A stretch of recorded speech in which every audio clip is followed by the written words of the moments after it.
1975, disculpadme porque tenía aquí un problema técnico, no ano 1975 foi asesinado a tiros pola policía Moncho Reboiras. Moncho Reboiras tiña 23 anos, cando máis ou menos, non recordo exactamente a idade, cando foi asesinado.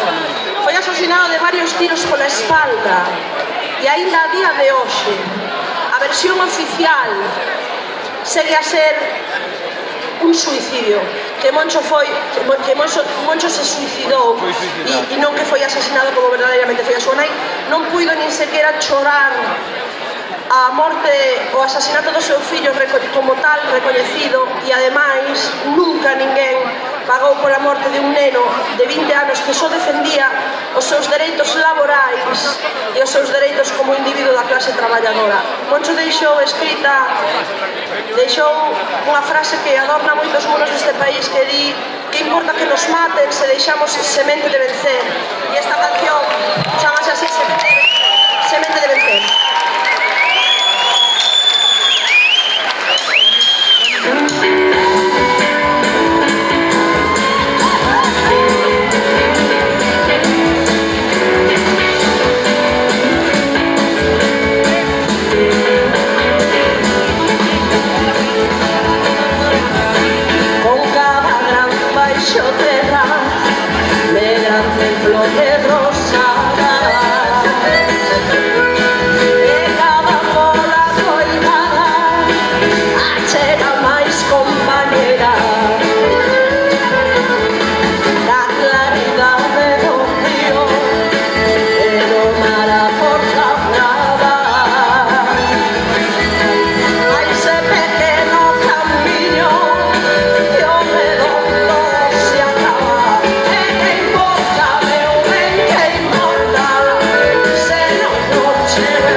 Se deixamos